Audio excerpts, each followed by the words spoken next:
प्यारे बच्चों, मेरे कुछ स्टूडेंट्स के नीट में जब फिजिक्स में 180 आउट ऑफ 180 और जेई के अंदर 99.5 से 99.9% तक आ गई फिजिक्स में, तो मैंने पूछा कि ऐसे कौन से टिप्स तुम बच्चों को देना चाहोगे जिसकी वजह से तुम्हारे अच्छे मार्क्स आते हैं। तो उन बच्चों ने दो तीन बातें बड़ी अच्छी बताई। सबसे पहले बताया कि जिस दिन हमारी कोचिंग या जिस दिन हमारा स्कूल नहीं होता, हम डेली 14 से 15 आवर की सेल्फ स्टडी करते हैं। सेकंड बात बोली कि हम टेबल चेयर पे बैठ के पढ़ते हैं, पलंग पे लेट के नहीं पढ़ते। और थर्ड बात उन्होंने बहुत अच्छी बोली कि हमें कोई चीज याद नहीं होती तो हम लिख लिख के पढ़ते हैं। तो बच्चों, तीन टिप के साथ अब मैं आपका वेलकम करता हूं और अब नया चैप्टर हम स्टार्ट करते हैं। Welcome to Modgil physics classes. मैं इंजीनियर संदीप मोदगिल बच्चों चंडीगढ़ से आज फिर आपके साथ। प्यारे बच्चों, आज जो टॉपिक 11th फिजिक्स का हम स्टार्ट कर रहे हैं उसका नेम है वेव्स। बच्चों, वेव्स के अंदर हम ये सब टॉपिक डिस्कस करेंगे। इसका आज हम फर्स्ट टॉपिक स्टार्ट कर रहे हैं, नेम है वेव थ्योरी। बच्चों, वेव थ्योरी को एक्सप्लेन करने से पहले मैं क्लासिफिकेशन आपको बताता हूं। देखो बच्चों, एक 11th फिजिक्स होता है, 12th फिजिक्स होता है, दोनों में वेव चैप्टर होता है। 11th फिजिक्स में जो चैप्टर वेव्स का वो साउंड से रिलेटेड होता है और जो 12th फिजिक्स में वेव्स का चैप्टर है वो लाइट से रिलेटेड होता है। कहना अच्छा, तो अपन आज पढ़ रहे हैं बच्चों 11th फिजिक्स का साउंड वाला वेव। बोलो क्लियर हो गया बच्चों? आप पूछोगे सर वेव थ्योरी में आप कौन से टॉपिक कवर करोगे? प्यारे बच्चों, ये सारे टॉपिक हम वेव थ्योरी में कवर करेंगे। तो आओ इसका हम फर्स्ट टॉपिक देखते हैं जिसका नेम है बच्चों आपके सामने waves and properties of medium.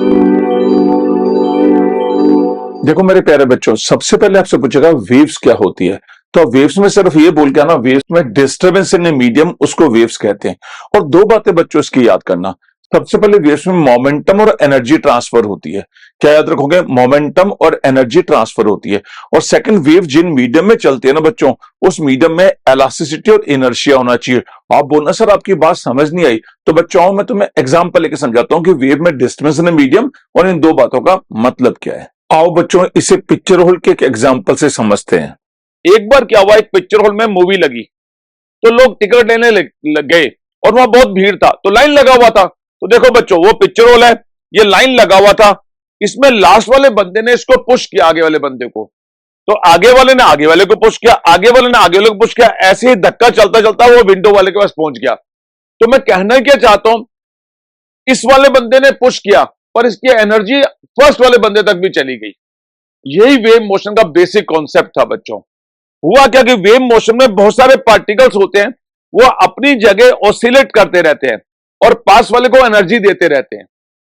ठीक है ना? तो एनर्जी ट्रांसफर होकर वेव चलना स्टार्ट होती है। तो वेव होता क्या है बेसिकली? तो वेव में कहना सर एनर्जी और मोमेंटम ट्रांसफर होता है। तो हम इसको बोले कैसे? तो हम मेरे जैसे बोलना, जैसे मोदगिल सर बता रहे हैं, वो पूछेगा व्हाट इज वेव मोशन। तो आप पहला वर्ड बोलना सर वेव मोशन का मतलब है डिस्टर्बेंस इन ए मीडियम। जहां भी मीडियम में वहां कुछ डिस्टर्बेंस हो जाए उसे वेव मोशन कहते हैं। हम जनरली ये साइन वेव वाली, या हम लोग जनरली जो पढ़ते हैं बच्चों, वो हम पढ़ते हैं एसएचएम वाली वेव मोशन। क्लियर? तो मैं आपको बताता हूं, को पूछेगा व्हाट इज वेव, तो आपको बोलना है sir disturbance in a medium. कहना फाइन सर। इसमें क्या होता है? कहना सर वेव मोशन में एनर्जी और मोमेंटम ट्रांसफर होते हैं पर पार्टिकल खुद ट्रांसफर नहीं होता। जैसे ये आदमी खुद धक्का देने वहां नहीं गया पर फर्स्ट वाले को एनर्जी मिल गया, इसे ही वेव मोशन कहते हैं। तो वेव मोशन में देखिए पार्टिकल अपनी जगह ऑसिलेट कर रहे हैं पर पास पास वाले को एनर्जी देते जाएंगे और वेव आगे चलती जाएगी। तो वेव मोशन में basically energy and momentum transfer होगा। तो जब भी कोई आपसे पूछे व्हाट इज वेव मोशन, तो बोलना disturbance in a medium, energy and momentum transfer होता है। क्या ना, क्या बात है सर। तो आओ बच्चों इसका स्टेटमेंट भी हम लिख लेते हैं यहां से। ये कहता है वेव मोशन के लिए दो पॉइंट आपको याद करने हैं। First point, it is a disturbance in a medium and it contains some information. Second आपको बोलना है a wave motion is a means of transferring energy and momentum from one point to another without any actual transportation of matter between these points. कहना क्या बात है sir यार, जैसा आपने कहा वैसा आपने लिखवाया। एक तो डिस्टर्बेंस है और दूसरा मैटर खुद ट्रांसपोर्ट नहीं होता पर एनर्जी और मोमेंटम ट्रांसपोर्ट कर देता है बच्चों। क्लियर हो गया बच्चों? उसके बाद पूछेगा कि प्रॉपर्टीज क्या होती है मीडियम की। तो अगला हेडिंग है बच्चों properties of medium for wave motion. तो बच्चों दो बातें इसमें ध्यान रखना। जैसे मैं आपको एग्जांपल देता हूं, आप कहीं पानी पड़ा है, उस पर जोर से पत्थर मार दो तो पानी में गड्ढा सा हो जाएगा, पानी वहां से हट जाएगा। हट के पानी ऐसे खड़ा नहीं होगा, वापिस आएगा। कोई चीज वापिस क्यों आई? तो बोलना बिकॉज ऑफ इलास्टिसिटी। और बाद में आके पानी रुकेगा नहीं, ऐसे निकल जाएगा, फिर ऐसे आएगा और ऐसे लहर सी बनाएगा, वेव सी। तो वापिस आया, वो क्यों आया? इलास्टिसिटी। और निकल क्यों गया? Because of inertia. तो इनर्शिया की वजह से निकला और फिर वेव बन गई। तो वेव उन्हीं मीडियम में चलती है बच्चों जहां इलास्टिसिटी और इनर्शिया पाया जाता है। तो कोई पूछेगा प्रॉपर्टी ऑफ मीडियम क्या होती है, तो मेरे प्यारे बच्चों बोल के ना, इलास्टिसिटी एंड इनर्शिया उस मीडियम में होना चाहिए। लो रेजिस्टेंस होगा तो भी अच्छी बात है, पर इलास्टिसिटी और इनर्शिया एक नेसेसरी कंडीशन है बच्चों इसकी, ये ध्यान रखना वेव मोशन के लिए। कहना ठीक है सर, याद हो गया बिल्कुल। तो बच्चों इसे भी कॉपी कर लीजिए, प्रॉपर्टीज ऑफ मीडियम को भी। माय डियर स्टूडेंट्स, जो टॉपिक हम अब कवर करेंगे उसका नाम है क्लासिफिकेशन ऑफ वेव्स। यस, ये लिखा हुआ क्लासिफिकेशन ऑफ वेव्स। बच्चों मैं जब से समझाऊंगा तो पहले एक पॉइंट बताऊंगा, उसके ए और B part, second point A और बी पार्ट, फटाफट काम की बातें लिखेंगे और आगे चलेंगे जल्दी जल्दी। कहना सर आप तो बड़े स्मार्ट हो। हाँ बच्चों, मैं बचपन से ऐसा हूं। देखो पहला बात बताता हूं, पहला है based on necessity of medium. पर भैया मीडियम पर बेस्ड कौन कौन सी वेव होती है? तो मेरे प्यारे बच्चों बोल के आना, दो तरह की, एक मैकेनिकल वेव होती है ना, और दूसरी भी लिखवाऊंगा non mechanical wave. Mechanical wave की पहचान है कि रिक्वायर्ड मीडियम। ओ मीडियम, मैकेनिकल वेव में मीडियम की जरूरत होती है। जैसे मैंने आपको बोला हेलो बच्चों शाम को आज पार्टी आ जाना, तो ये मैकेनिकल वेव है। जो साउंड वेव होती है बच्चों मैकेनिकल है, वेव इन स्ट्रिंग मैकेनिकल है, जो पानी में वेव बनती है रिपल वेव वो मैकेनिकल है। तो मैकेनिकल वेव में मीडियम की जरूरत होती है मेरे भाई, तो मैकेनिकल वेव उसे कहते हैं। कहना अच्छा सर, नीचे लिखा है नॉन मैकेनिकल वेव। अरे भाई डू नॉट रिक्वायर मीडियम, इसमें मीडियम नहीं चाहिए। तो मीडियम बच्चों कहां नहीं चाहिए, मैं आपको एग्जांपल देता हूं।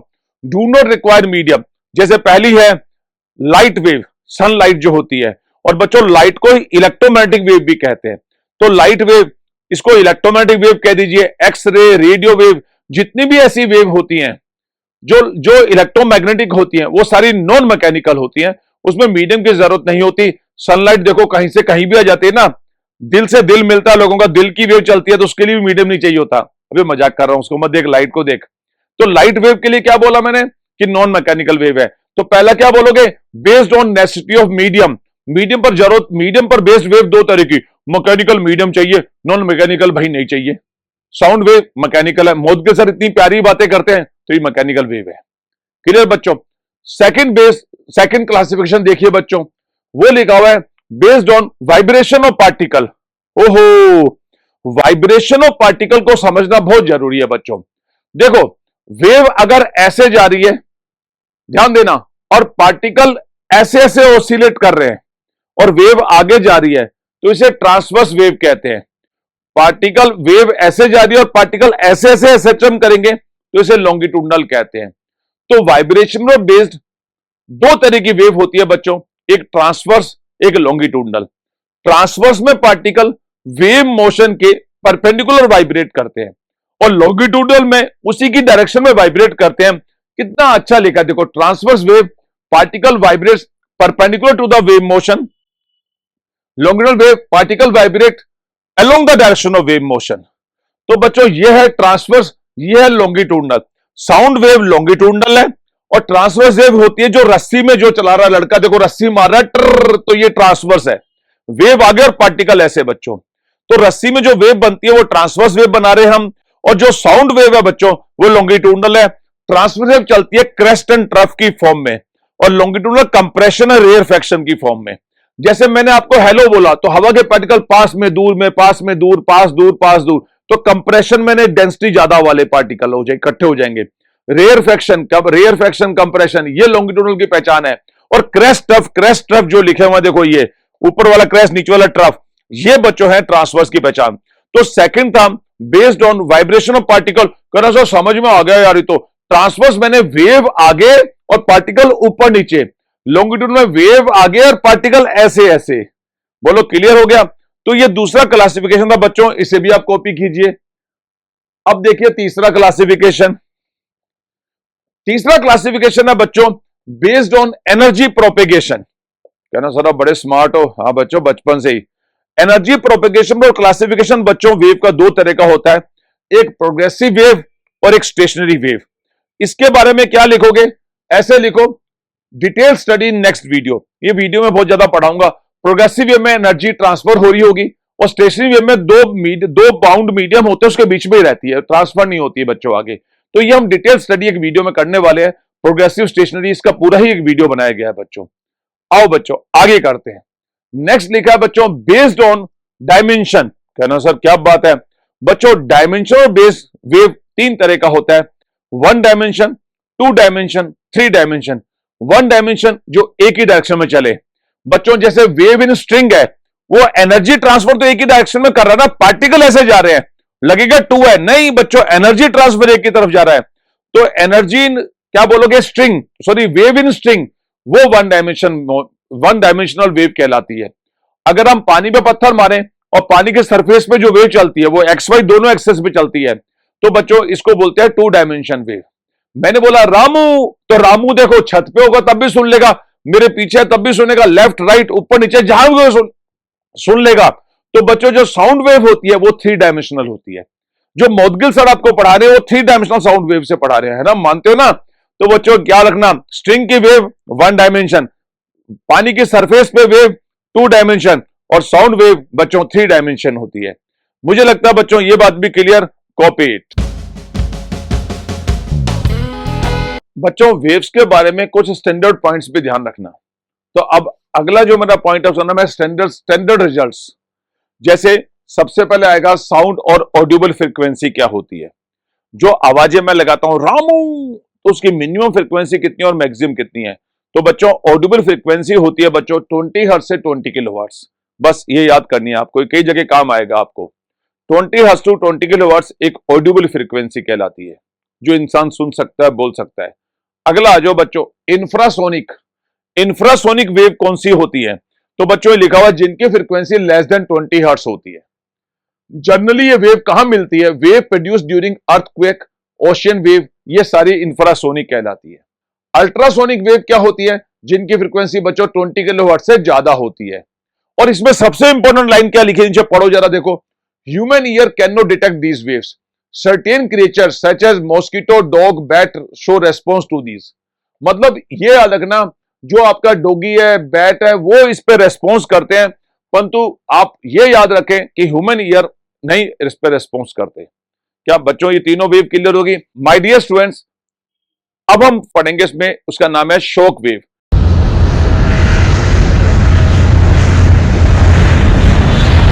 बच्चों ऐसे देखो, मैं आपको बताऊं, आप जनरली क्या करते हो, आप टीवी देखते हो तो फैशन टीवी देखते हो, तारक मेहता का उल्टा चश्मा देखते हो, बिग बॉस देखते हो, कभी साइंस की न्यूज सुनना, उसमें ऐसे आता है कि अमेरिका ने ये मिसाइल बनाई, इंडिया ने फलानी मिसाइल बनाई, इतने मैक नंबर की बनाई। वो एक वर्ड बोलते हैं मैक नंबर, MACH, पर आपने कभी सुना ही नहीं उसको क्या होता है, बस लगे हुए फैशन करने में। अबे मैक नंबर बहुत इंपॉर्टेंट है, दुनिया में अगर स्ट्रॉन्ग कंट्री बनना है तो फलाने फलाने मैक नंबर की मिसाइल बना लो। कहना क्या मतलब है सर, देखो बच्चों, अगर किसी बॉडी या प्लेन की स्पीड साउंड से तेज होती है तो ऐसी बॉडी एक एनर्जेटिक डिस्टर्बेंस पैदा करती है और अपने घर के ऊपर से निकले तो घर के कांच तोड़ देती है। ये मिसाइल ऐसे ही होती हैं, अगर ये मिसाइल आपके घर के ऊपर से निकल जाए तो घर के कांच टूट जाएंगे अपने आप ही, जरूरत नहीं है कहीं टक्कर मारने की उसको, क्योंकि वो इतनी जबरदस्त एनर्जेटिक वेव फॉर्म देती है, ठीक है ना, वो कॉनिकल फॉर्म में होती है वो वेव्स। तो बच्चों आपको ये बोलना है शॉक वेव क्या होती है। कहना सर ऐसी बॉडी जो साउंड से तेज चलती है वो शॉक वेव पैदा करती है, जो कॉनिकल फॉर्म में होती है बच्चों, और इनको मेजर मैक नंबर में करते हैं। तो बस इतनी सी बात आपको लिखी हुई है, देखो यहाँ शॉक वेव लिखा है, velocity of wave greater than velocity of sound, ठीक है, उससे ज्यादा होनी चाहिए। सेकंड क्या लिखा है, ऐसी बॉडी को क्या कहते हैं, जनरली सुपरसोनिक और हाइपरसोनिक बॉडी कहते हैं, ठीक है। अब ये कहता है कि जब इस तरह की बॉडी, क्या लिखा है, व्हेन इस तरह की बॉडी क्या लिखा है, travels in air it produces energetic disturbance. Clear, ये एनर्जेटिक डिस्टर्बेंस पैदा करती है, और क्या करती है, विच moves in backward direction, disturbance जो होती है, and diverges in the form of cone, और इन डिस्टर्बेंस को ही हम शॉक वेव कहते हैं बच्चों। और speed of supersonic body measured in Mach number. Mach number का मतलब लिखा है velocity of source upon velocity of sound. देखो बच्चों, अगर बॉडी की वेलोसिटी साउंड की वेलोसिटी के बराबर है तो एक मैक नंबर की मिसाइल है। अगर बॉडी की वेलोसिटी साउंड की वेलोसिटी की 5 टाइम्स है तो 5 मैक नंबर की मिसाइल है। मैंने आपको बोला एक मिसाइल इंडिया ने बनाई 10 मैक नंबर की, इसका मतलब इंडिया की मिसाइल साउंड की वेलोसिटी से 10 टाइम्स तेज चल रही है, इसका मतलब यह है। मेरी बात समझो, तो अमेरिका ने 17 टाइम्स तेज भी बना रखी है, फिर हाइपरसोनिक में और तेज चली जाती है बच्चों ये। तो ये चीज समझने की जरूरी है। मैक नंबर क्या करता है, वो बताता है कि कितनी साउंड के से तेज हम चल रहे हैं बच्चों, उसे मैक नंबर कहते हैं। तो एक अच्छी बात थी बच्चों, तो कॉपी इट। अब ये बात तो तुम्हें क्लियर होगी बच्चों कि ऑडिबल क्या है, इंफ्रासोनिक क्या है, अल्ट्रासोनिक क्या है, शॉक वेव क्या है। छोटे मोटे पॉइंट और याद रखना बच्चों, ट्रांसवर्स वेव हमेशा सॉलिड में चलती है, ट्रांसवर्स वेव प्रोपेगेट सॉलिड में। तो बच्चा बोलेगा जो लाइट वेव होती है वो भी ट्रांसवर्स है, वो तो वैक्यूम में भी चलती है बच्चों, वो नॉन मैकेनिकल ट्रांसवर्स है। हम बात कर रहे हैं मैकेनिकल ट्रांसवर्स वेव की। तो मैकेनिकल ट्रांसफर, ये क्लासिफिकेशन याद होना चाहिए आपको। मैकेनिकल ट्रांसवर्स हमेशा सॉलिड में चलती है जहां रिजिडिटी होती है बच्चों, जहां भी रिजिड होगा बॉडी वहां चलेगी ट्रांसवर्स। और बच्चों longitudinal wave propagates in all types of medium, solid, liquid, gas, सभी में चलती है। हम मैं हर पॉइंट के बारे में बता देता हूं, वो हर किसी में चलती है बच्चों लॉन्गिट्यूडनल वेव। तो बोलो क्लियर हो गया ढंग से बात ये। अब कोई पूछेगा इस पेन में कौन सी वेव चलेगी, सॉलिड है, तो सॉलिड में ट्रांसफर भी चलेगी लॉन्गिट्यूडनली। पर बच्चों ये डिपेंड करता है मोड ऑफ वाइब्रेशन पे।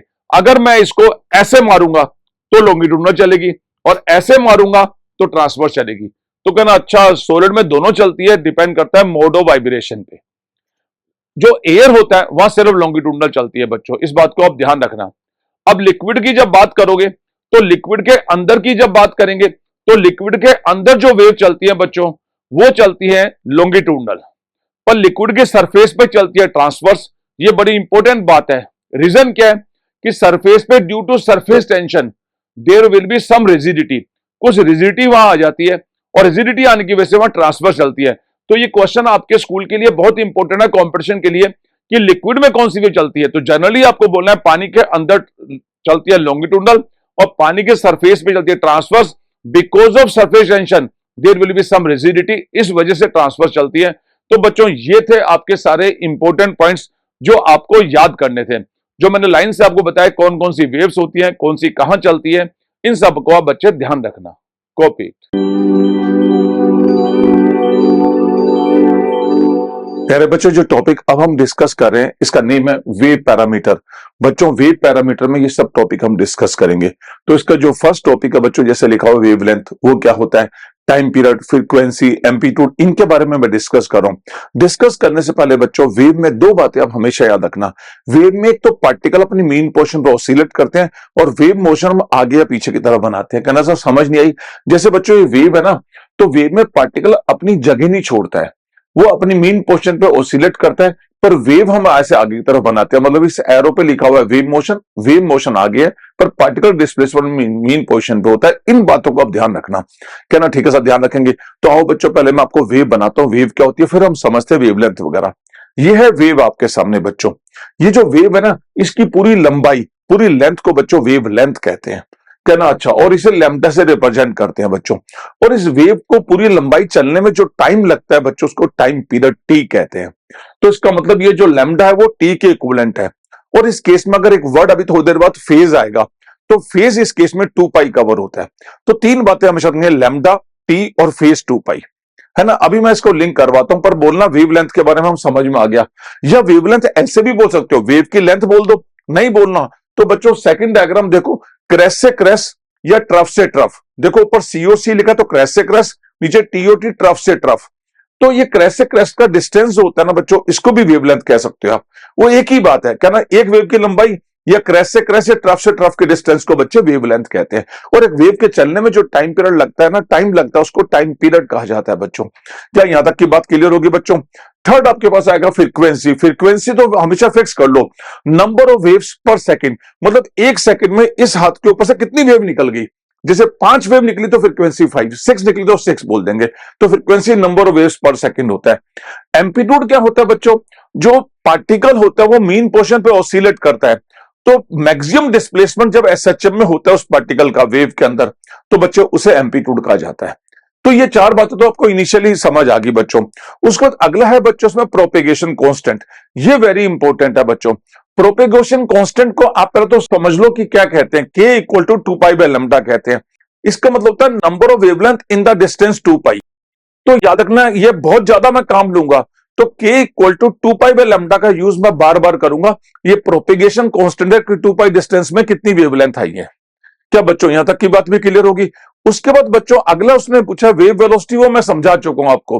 वेव वेलोसिटी का मतलब जो वेव इस तरफ चलती है वेव वेलोसिटी है, और जो पार्टिकल ऐसे चलता है उसको पार्टिकल डिस्प्लेसमेंट या एसएचएम कहते हैं। तो वेव वेलोसिटी, और इसको रिप्रेजेंट एन लैम्डा से करते हैं।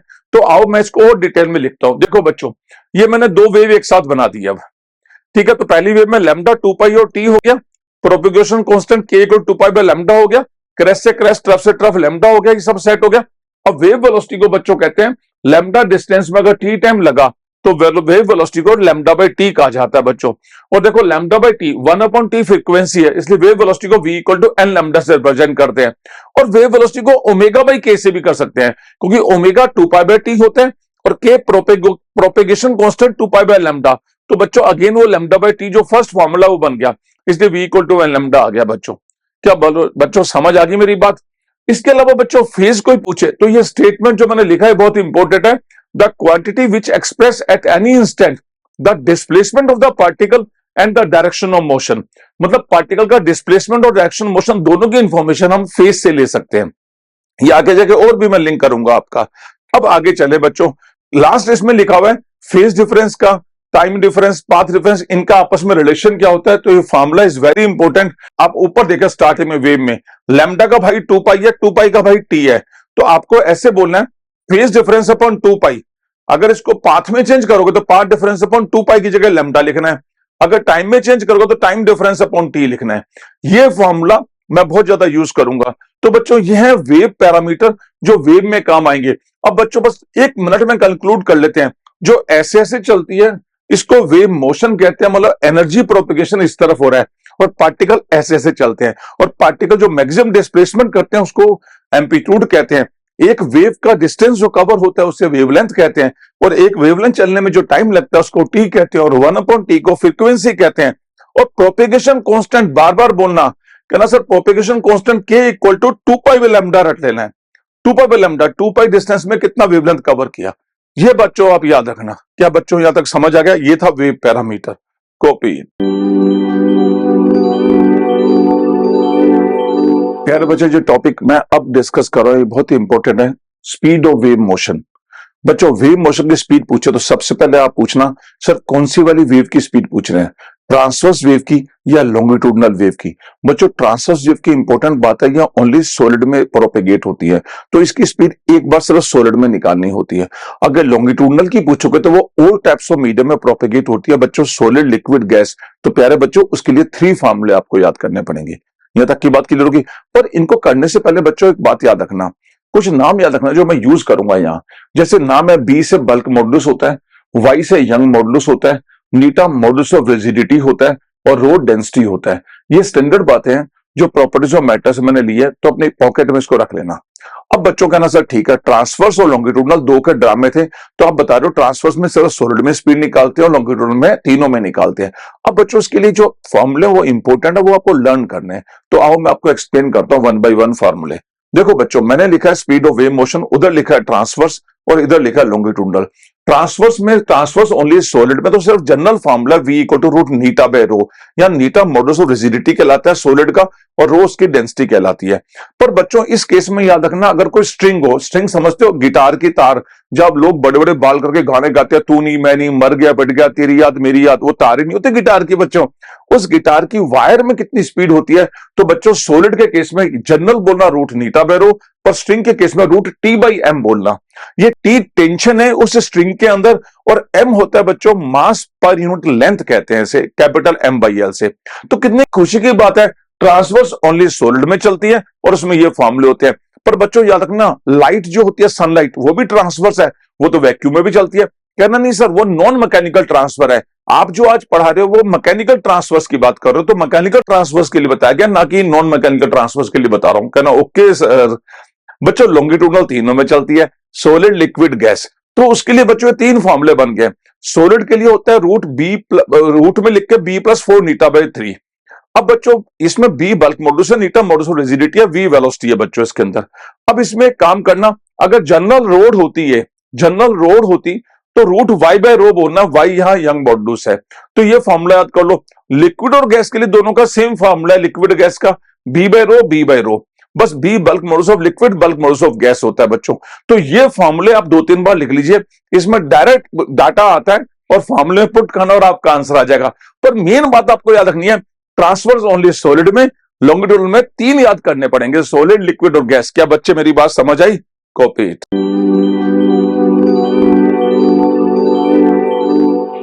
अब बच्चों एक स्पेशल पॉइंट भी इसमें याद कर लो, स्पीड ऑफ वेव मोशन में। कहना वो कौन सा पॉइंट है बच्चों? स्पीड ऑफ वेव मोशन दुनिया में 2 साइंटिस्ट ने एक्सप्लेन करने का ट्राई किया।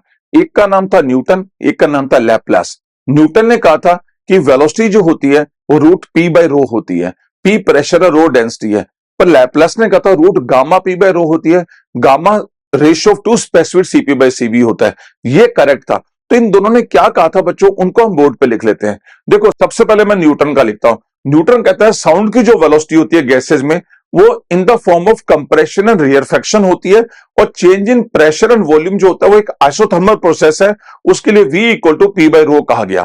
पर नीचे देखो लाप्लास क्या कहता है। लाप्लास कहता है sound velocity in gases in the form of compression and rarefaction होती है, पर चेंज इन प्रेशर वॉल्यूम एक आइसोथर्मली एडियाबेटिक प्रोसेस होता है। आइसोथर्मल लिखना, एडियाबेटिक प्रोसेस है, और velocity root gamma P by rho होती है। तो बच्चों याद रखना है इसके अंदर लैपलास बिल्कुल करेक्ट था। तो बोलो क्या बोलेगा, अब आप क्या बोलेंगे कि सर न्यूटन ने कहा था कि मेरी आवाज आप तक आई। अरे हेलो बच्चों, तो ये आवाज जो आई है आइसोथर्मल प्रोसेस है, आइसोथर्मल प्रोसेस है। पर लैपलास कहता नहीं, अगर मौतगे सर की आवाज आपके कान में गई तो वो एक एडियाबेटिक प्रोसेस है, और साउंड वेलोसिटी का गैसेज में formula root gamma P by rho use करना, ना कि पी बाय रो। बस पी बाय रो का एक हिस्टोरिकल इंपॉर्टेंस है, इसलिए हम इसको याद कर लेते हैं। क्या बच्चों क्लियर हुआ? इसको पहले कॉपी कर लो। अब बच्चों आपने कॉपी तो कर लिया, पर आपके मन में एक क्वेश्चन आ सकता है कि मौतगे सर अभी आपने कहा था गैसेज में स्पीड जो होती है रूट बी बाय रो होती है, बल्क मॉडुलस। अब ये गामा पी बाय रो ये कहां से लाए बच्चों? ये बल्क मॉडुलस को मैंने बी को पी और गामा पी में चेंज किया। कहना सर समझ नहीं आई। आओ बच्चों मैं आपको एक्सप्लेन करता हूं। जनरल फॉर्मूला किसी गैस में अगर निकालना हो साउंड का, तो रूट बी बाय रो बोलना, बी बल्क मॉडुलस है। पर बच्चों बी को हम पी की फॉर्म में चेंज कर सकते हैं या गामा पी की फॉर्म में, कैसे? कहना यही बताने तो मौतगे सर आए हैं। देखो बच्चों बोर्ड पे क्या होता है बच्चों, देखो आपके पास न्यूटन है, एक तरफ न्यूटन है, एक तरफ लैपलास है आपके पास। न्यूटन ने कहा था, दोनों के लिए मैंने फॉर्मूला सेम यूज किया, बी बाय रो।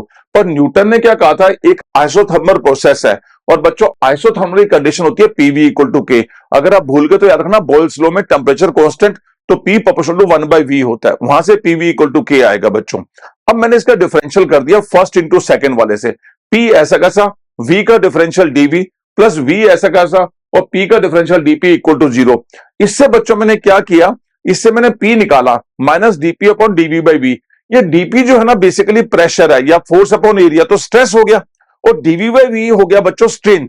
देखो dV मैंने change in volume upon original volume, तो बेसिकली ये स्ट्रेस अपॉन स्ट्रेन का फॉर्मूला बन गया। इसी को बच्चों बल्क मॉडुलस कहा जाता है। तो इसका मतलब यहाँ जो P है वो ही B हो गया, तो इसलिए मैंने P इक्वल टू B लिखा, तो B को आप P पुट कर दो तो रूट P बाई रो बन गया।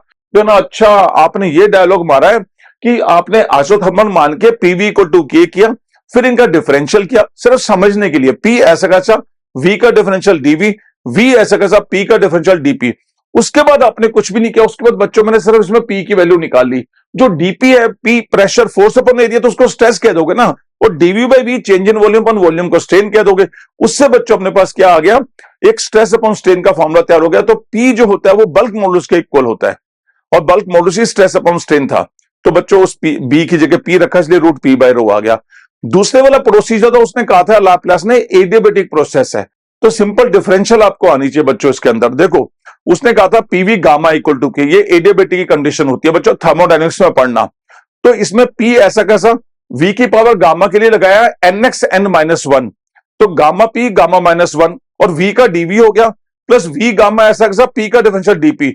इससे उसने गामा पी निकाल लिया, जो dp upon minus dv by v आ गया। तो डीपी तो स्ट्रेस और डीवी बाई वी स्ट्रेन हो गया। तो मतलब यहां आप बी की जगह गामा पी रखोगे तो गामा पी बाय रो आ जाएगा। तो बच्चों आपको अगर ऑब्जेक्टिव करना तो डायरेक्ट याद कर लो, न्यूटन पी बाय रो और Laplace root gamma P by रो।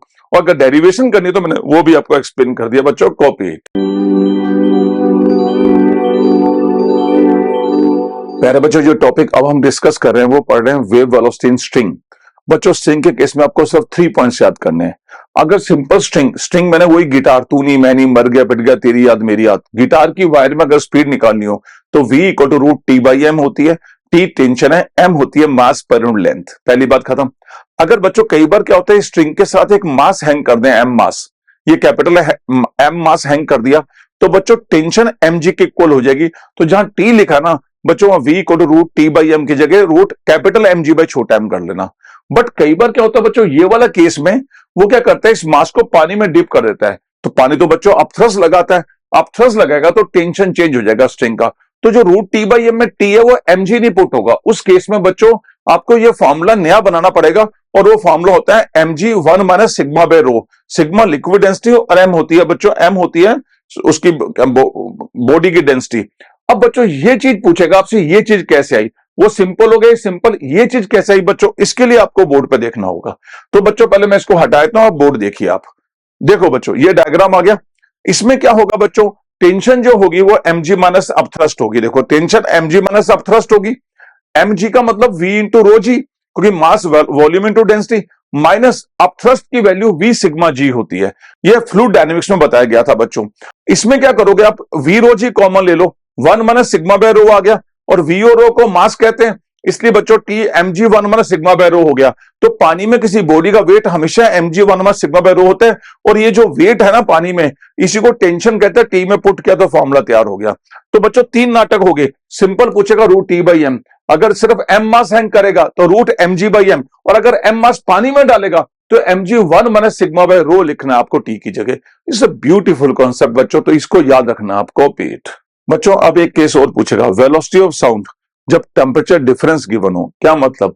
देखो बच्चों इस केस में एक चीज होता है कि मेरे पास एक रोड था कोई पतला सा, उसका एक साइड का टेम्परेचर थीटा था, एक साइड का थीटा प्लस डेल थीटा था।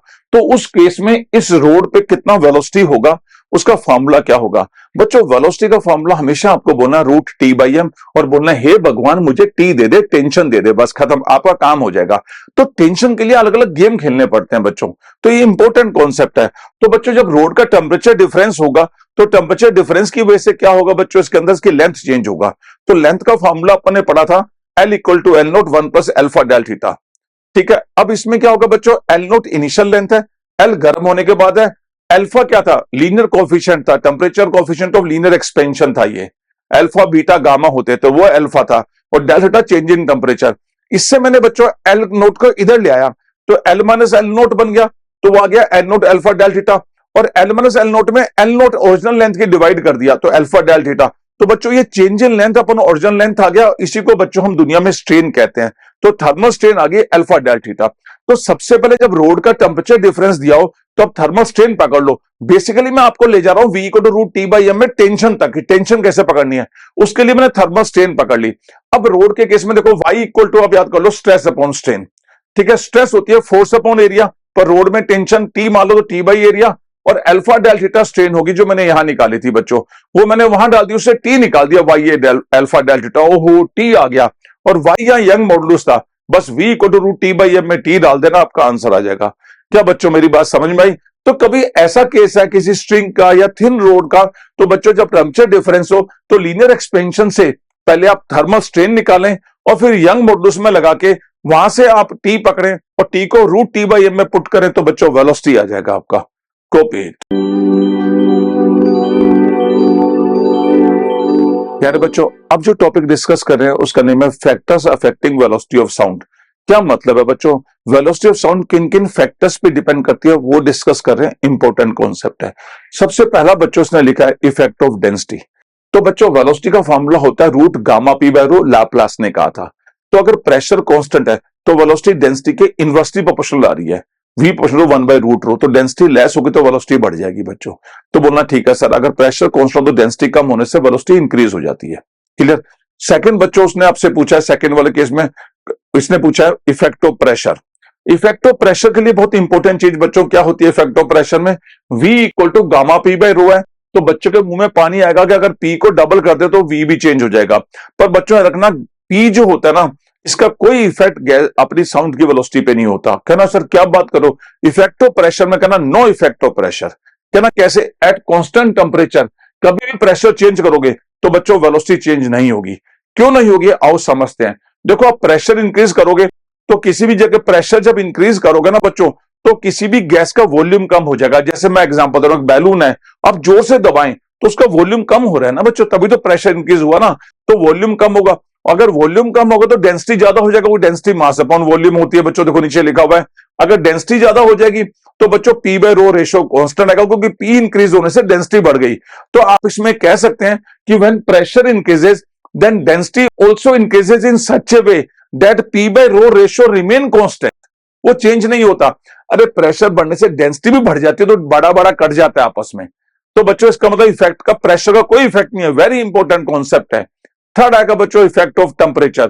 टेम्परेचर के लिए रूट बोलना root gamma R T by M होता है, तो V proportional to root T होता है, ये सारा समझा रखा है। तो बोला टेम्परेचर इंक्रीज तो वेलोसिटी इंक्रीज हो जाती है। फोर्थ आएगा बच्चों इफेक्ट ऑफ ह्यूमिडिटी। बच्चों ह्यूमिडिटी की प्रेजेंस में एयर की डेंसिटी कम हो जाती है। ह्यूमिड एयर की डेंसिटी कम होती है तो क्या होता है, डेंसिटी कम होने से बच्चों उसकी वेलोसिटी बढ़ती है, क्योंकि गामा पी बाय रो लिखा हुआ है। तो डेंसिटी कम तो वेलोसिटी ज्यादा। ह्यूमिड एयर में क्या होता है, अभी एयर में क्या N2O2 है, ह्यूमिड एयर का मतलब वाटर के मोलिक्यूल आगे, तो वाटर के मोलिक्यूल का मोलिकुलर वेट तो कम होता है ना H2O, जबकि N2 का O2 का ज्यादा है, तो डेंसिटी कम हो जाती है उस गैस की। डेंसिटी कम होगी तो बच्चों वेलोसिटी ज्यादा हो जाती है। अब लास्ट रह गया बच्चों इफेक्ट ऑफ विंड वेलोसिटी, पहले इसको कॉपी करें। देखो बच्चों इफेक्ट ऑफ विंड वेलोसिटी में बस ये बोलना, ये वी वेलोसिटी से अपने आवाज लगाई रामू, और हवा चल रही है W स्पीड से थीटा एंगल पर, तो जो आपके कान में आवाज जाएगी बच्चों V प्लस ओमेगा का कंपोनेंट आ जाएगा, ओमेगा कोस थीटा। बस ऐसे बोलना है कि हवा का भी इफेक्ट होता है, इसको बोलते हैं इफेक्ट ऑफ विंड वेलोसिटी। देखो ना, V मैंने साउंड की वेलोसिटी, आपने बोला रामू, हवा गई टेढ़ी थीटा एंगल पे, तो उसका कंपोनेंट उसमें ऐड कर देना रामू में। क्या बच्चों मेरी बात समझ आई? ये था effect of wind velocity, copy it. प्यारे बच्चों एक और छोटी सी बात इस पूरे चैप्टर में काम आएगी, उसका नेम है ट्यूनिंग फोक। वो आपसे पूछेगा ट्यूनिंग फोक होता क्या है। तो बच्चों ये ट्यूनिंग फोक की शक्ल होती है, इसमें ये जो पॉइंट्स मैं लिख रहा हूं ये आप लर्न कर लीजिएगा। सबसे पहले तो है बच्चों यू शेप्ड मेटल फ्रेम होता है, ये शॉर्ट में U shaped metal frame. Second, इसमें जो दो साइड में लिखा हुआ है इसको बोलते हैं, दो साइड में जो मैंने लिखा प्रोंग्स, तो यहाँ 2 प्रोंग्स होते हैं और 1 स्टेम होती है इसमें। कहना अच्छा, U shaped metal frame 2 prongs 1 stem होती है। जो प्रोंग्स होते हैं वो ट्रांसवर्स वाइब्रेशन प्रोड्यूस करते हैं, और जो स्टेम होती है वो लॉन्गिट्यूडनल वाइब्रेशन प्रोड्यूस करती है। और किसी ट्यूनिंग फोक की फ्रीक्वेंसी अगर पूछेगा बच्चों एन आपके पास, तो t by l square root y by rho होती है। इसमें टी थिकनेस ऑफ प्रोंग्स कहलाता है, y Young modulus, l length of the prongs, और वो density of the metal tuning fork कहलाती है। वाई यंग मॉडुलस होता ही है। तो ये फॉर्मूला याद रखना है आपको। अगर हम इसमें से एक भी प्रोंग को अगर ब्रेक कर देंगे तो बच्चों ये वाइब्रेशन नहीं करेगा, और ये सिंगल फ्रीक्वेंसी के वाइब्रेशन मतलब फ्रीक्वेंसी देता है आपको। जब हम इसे कहीं स्ट्रक करते हैं तो सिंगल फ्रीक्वेंसी ये डेवलप करता है। ये आपको याद रखना है बच्चों, किसके बारे में? ट्यूनिंग फोक के बारे में। Copy it. My dear students, अगर ये वीडियो आपको अच्छा लगा और इस तरह के आप और वीडियो देखना चाहते हैं तो इसके लिए 2 वे हैं बच्चों। 2 वे बताने से पहले मैं 2 पॉइंट आपसे डिस्कस करना चाहता हूं। मेरा फर्स्ट पॉइंट ये बच्चों, इन वीडियोस में आपके कंटेंट से कंप्रोमाइज नहीं किया गया है। इन वीडियो को कॉपी करने में आपको टाइम जरूर लगेगा, पर इससे बच्चों आपके बेस नोट इतने अच्छे बन जाएंगे कि आप किसी भी कॉम्पिटिशन में इजिली सक्सेस हो जाएंगे। आप कभी मत सोचना इसमें टाइम बहुत लगता है बच्चों, आउट ऑफ बॉक्स काम करोगे, ज्यादा टाइम लगाओगे तभी सक्सेस मिलती है। इसलिए वीडियो से आप अपने बेस नोट बनाइए, और वो अल्टीमेट बेस नोट होंगे क्योंकि ऑर्गेनाइज्ड वे में बनाए गए वीडियोस हैं। सेकंड बात और बोलता हूं बच्चों, अगर आप इंडिया में कहीं भी कोचिंग ले रहे हैं, आपको लग रहा है हम तो बड़े सेंटर में पढ़ते हैं, तब भी बच्चों ये वीडियो बहुत हेल्पफुल है। जो भी चैप्टर आपके टीचर आपको क्लास में पढ़ा रहे हैं उससे पहले आप घर में ये वीडियो देख के जाएं। अगर आप देख के जाएंगे तो पूरे ईयर आपका कॉन्फिडेंस हमेशा अप रहेगा।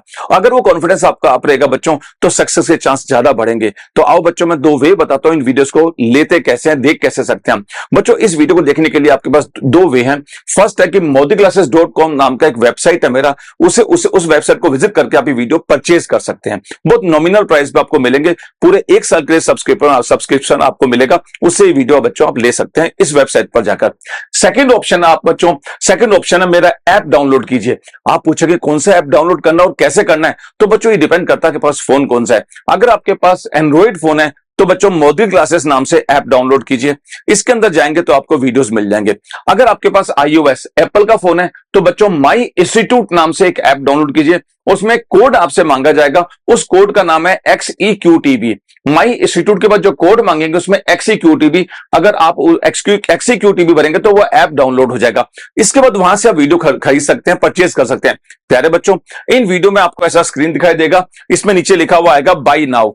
बाय नाउ पे क्लिक करेंगे तो जैसे जैसा वो बोलता जाएगा वैसा आप करते जाएं, ये वीडियो आपके पास एकदम स्टार्ट हो जाएंगे बच्चों। यही बेस्ट वे है आपको बच्चों, अगर सक्सेस चाहिए तो फिजिक्स सर के ये वीडियोस आप परचेज कीजिए। Thank you very much.